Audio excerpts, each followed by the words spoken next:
नमस्कार दोस्तों, Haripal classes for all में आपका एक बार फिर स्वागत है। आज हम अपना सेक्शन जिसमें शरीर को स्वस्थ रखने के लिए छोटी छोटी किंतु महत्वपूर्ण बातें लेकर आए हैं, जिनको आपको जीवन में अवश्य अपनाना चाहिए। तो वीडियो को पूरा सुनिएगा, पूरा देखिएगा, क्या टिप्स दिए हुए हैं। कुछ टिप्स हम दे रहे हैं, सारे टिप्स एक ही वीडियो में नहीं दे सकते, इसलिए आपको ये देखना है। तो चलिए शुरू करते हैं। और जो भी व्यूअर्स चैनल पर नए हैं, कृपया करके वो वीडियो को पूरा देखें और चैनल को सब्सक्राइब करें, ताकि आगे आने वाली वीडियोस भी आपको प्राप्त हो सकें। तो चलिए देखते हैं पहली टिप कौन सी है जो शरीर को स्वस्थ रखने में मददगार साबित होती है।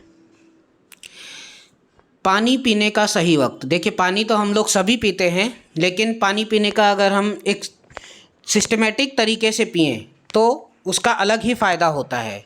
वैसे कैसे भी पी लें, लेकिन फ़ायदा तो होता ही है, लेकिन और थोड़ा सिस्टमेटिक तरीके से पिएं। जैसे कि 3 गिलास सुबह उठकर, जैसे सुबह हम उठे, सोकर उठे, पानी पीने से अंदरूनी ऊर्जा जो हमारी एक्टिव होती है, तो पूरे दिन हमारा शरीर ऊर्जा से भरा रहता है। सुबह उठकर अगर हम 2 या 3 गिलास पानी पीते हैं। चलिए, अगर 1 गिलास नहाने के बाद पीते हैं तो ब्लड प्रेशर हमारा कंट्रोल में रहता है। उससे क्या होता है, ब्लड प्रेशर जैसी हमें बीमारी होने से या कम या ज़्यादा होने से बचाव मिलता है। तीसरा है, 1 गिलास पानी सोने से पहले पीने से हार्ट अटैक होने के कम चांस होते हैं। देखिए, अगर हम पानी पी रहे हैं, अगर सोने से पहले हम पीते हैं तो उसके 2 फ़ायदे हैं। एक तो ये हार्ट अटैक वाला हो गया, और दूसरा नींद भी अच्छी आती है। तो हमें पानी हमेशा सही वक्त पर ही पीना चाहिए। चलिए नेक्स्ट देखते हैं। हाथ से खाना खाना एक वैज्ञानिक रीज़न है। देखिए, हमें हाथ से हमें खाना खाना चाहिए। ये जो हमारी पाश्चात्य संस्कृति, जिसे वेस्टर्न कल्चर कहते हैं, वो आ चुका है। इसकी वजह से हम चम्मच या कलछी या कांटे से खाना खाते हैं।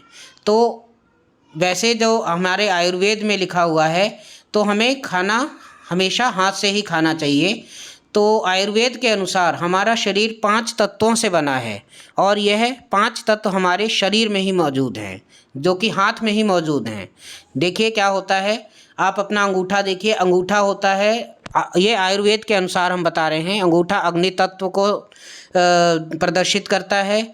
जो सेकंड अंगूठे के पास तर्जनी होती है वो वायु तत्व को, मध्यम जो हमारी उंगली होती है वो आकाश तत्व को प्रदर्शित करती है। अनामिका जो होती है वो मध्यम से जो पास में इस बगल वाली होती है, जिसमें अंगूठी भी पहनी जाती है, वो हमारी पृथ्वी तत्व को प्रदर्शित करती है, और कनिष्का हमारी जल तत्व को प्रदर्शित करती है। तो सारे ही तत्व हमारी हाथों में ही होते हैं। चलिए, तो जब हम हाथ से भोजन करते हैं तो अंगूठे तथा उंगलियों को मिलाकर भोजन करते हैं। तो क्या होता है, जैसे हमने दाल चावल खाई या रोटी खाई, तो पांचों हाथों से, पांचों उंगलियों और अंगूठे से, 4 उंगलियों और अंगूठे से हम खाते हैं, जिससे सारे तत्व एकजुट होकर शरीर में क्या करते हैं, हमें ऊर्जा प्रदान करते हैं।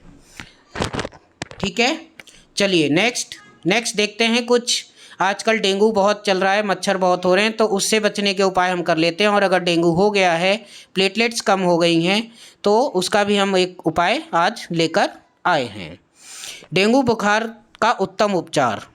देखिए, पपीते के पत्ते का रस शहद में मिलाकर पीने से क्या होता है कि 12 घंटे के भीतर ही प्लेटलेट काउंट जो भी कम हुए होते हैं, 68,000 से बढ़कर 2 लाख के करीब, 2 लाख के करीब हो जाते हैं। प्लेटलेट का जो स्टैंडर्ड होता है वो 2, 2.5 लाख, 3 लाख, 4 लाख के बीच में होना चाहिए। तो वो इतना कम हो जाता है कई बार कि हमें देखना पड़ता है कि भाई डॉक्टर के पास जाएं। लेकिन क्या होता है, डेंगू में जब भी प्लेटलेट्स कम होते हैं, प्लेटलेट्स अक्सर डेंगू में ही कम होते हैं, तो हमें क्या करना चाहिए, पपीते के पत्ते का रस लेकर शहद के साथ उसे मिलाकर हमें पीना चाहिए। इसके अलावा जब भी प्लेटलेट्स कम होते हैं तो हमें लिक्विड चीज़ें, नारियल पानी हो गया, ग्लूकोज बार बार देते रहना चाहिए। और छोटी इलायची जो होती है वो मुंह में दबाकर भी रखने से हमें बहुत फ़ायदा होता है। तो आई होप व्यूअर्स ये सेक्शन आपको पसंद आया होगा। हम आशा करते हैं कि इस तरह की वीडियोज़ और लाते रहेंगे। Okay, thank you, have a nice day.